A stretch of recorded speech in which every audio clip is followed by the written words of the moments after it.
Assalamualaikum warahmatullahi wabarakatuh. Tiga janji Allah Subhanahu wa Ta'ala kepada bangsa Yahudi. Bangsa Yahudi adalah bangsa yang juga disebut Bani Israel.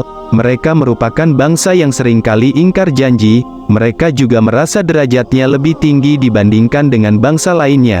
Perilaku bangsa Yahudi yang sering menghina bangsa lain bahkan sudah dicatatkan dalam kitab suci Al-Quran. Allah Subhanahu wa Ta'ala menceritakannya di dalam Al-Quran sebagai pelajaran dan peringatan bagi Rasulullah dan para sahabat serta umat Islam sampai akhir zaman. Setidaknya ada tiga janji Allah Subhanahu wa Ta'ala terhadap kaum Yahudi. Lalu apa tiga janji Allah itu kepada kaum Yahudi? Dan seperti apa wujud janji Allah Subhanahu wa Ta'ala kepada kaum Yahudi? Janji pertama Allah kepada Yahudi yaitu hukuman kepada bangsa Yahudi.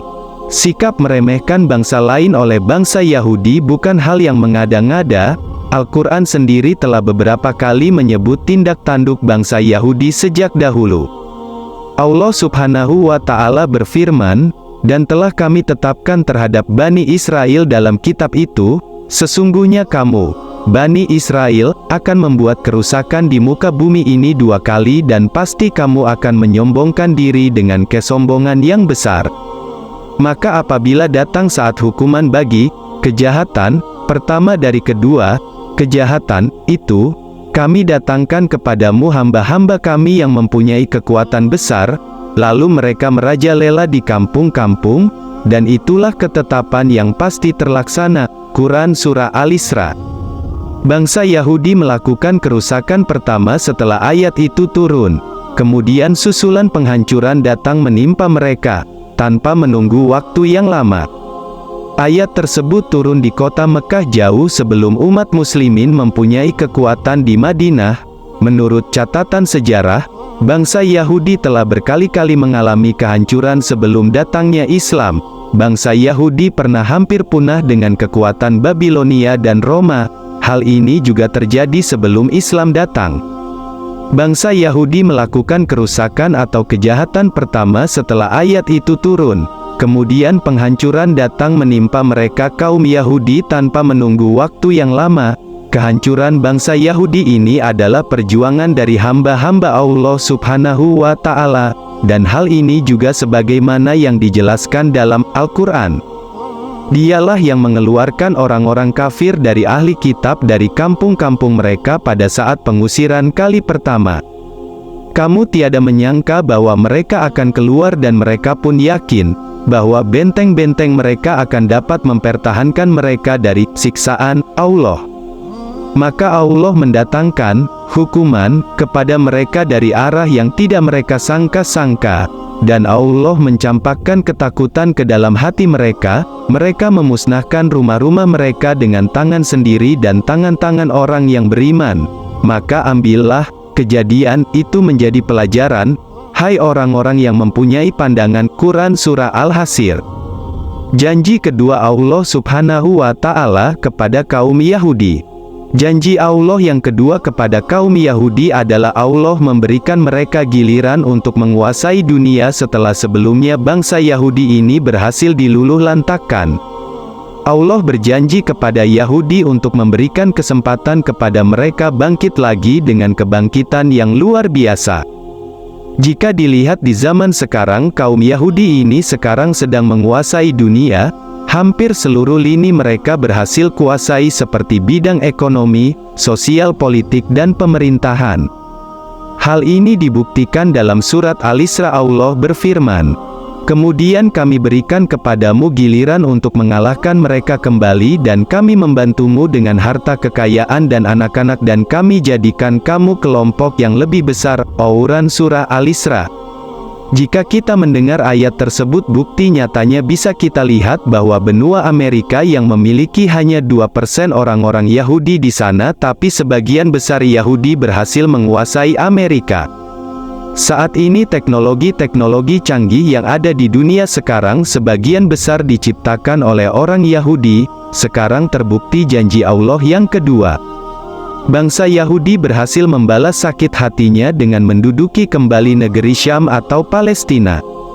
Bahkan bangsa Yahudi berhasil mengalahkan pengaruh kaum muslimin di wilayah tersebut, lalu yang tadinya bangsa Yahudi ini mengungsi ke beberapa negara, kini mereka pada berbondong-bondong pulang ke tanah Palestina.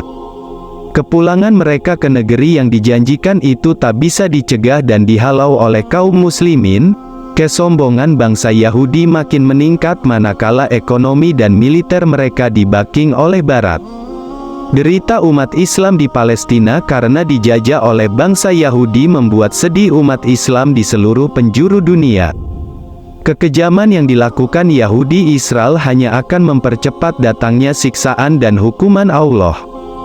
Janji terakhir Allah yaitu kehancuran kembali bangsa Yahudi, seperti yang telah terpenuhi janji Allah yang pertama dan kedua, janji ketiga Allah ini tidak akan diingkari. Seperti ini yang dirasakan oleh Palestina, derita demi derita yang dirasakannya akan segera tuntas. Perbuatan Israel terhadap Palestina justru akan mempercepat hukuman dan murka Allah kepadanya. Seperti firman Allah, jika kamu berbuat baik, berarti kamu berbuat baik bagi dirimu sendiri, dan jika kamu berbuat jahat maka kejahatan itu bagi dirimu sendiri. Dan apabila datang saat hukuman bagi kejahatan yang kedua, kami datangkan orang-orang lain untuk menyuramkan muka-muka kamu dan mereka masuk ke dalam masjid, sebagaimana musuh-musuhmu memasukinya pada kali pertama, dan untuk membinasakan sehabis-habisnya apa saja yang mereka kuasai. Quran Surah Al-Isra. Ayat tersebut telah memberikan gambaran bahwa Allah pasti akan melenyapkan bangsa Yahudi dari muka bumi ini. Kaum muslimin pun akan kembali menguasai Masjidil Aqsa, Maha Suci Allah yang telah memberitahukan kepada kaum muslimin, akan kembali memasuki Masjidil Aqsa, sebagaimana dahulu di masa pemerintahan Umar bin Khattab yang menaklukkan bumi. Menurut kabar yang beredar, usaha penghancuran Masjidil Aqsa itu ada dua sebab. Sebab yang pertama karena menurut pemahaman mereka di bawah tanah Masjidil Aqsa ada kuil Sulaiman. Yahudi berusaha mengeluarkan kuil tersebut dari dalam tanah yang nantinya akan mengakibatkan rubuhnya Masjidil Aqsa. Sebab yang kedua karena Yahudi memang sengaja menyulut emosi seluruh umat Islam di dunia. Di hari menjelang kiamat nanti kaum muslimin akan merebut kembali tanah Palestina dan Masjidil Aqsa. Ketika itu kaum muslimin di seluruh dunia akan dipimpin oleh salah seorang keturunan Rasulullah, yaitu Imam Al-Mahdi. Janji ketiga ini masih belum terjadi dan pasti akan terjadi. Palestina dan Masjidil Aqsa akan dikuasai kaum muslimin. Itulah tiga janji Allah kepada bangsa Yahudi. Demikianlah, semoga bermanfaat. Assalamualaikum warahmatullahi wabarakatuh.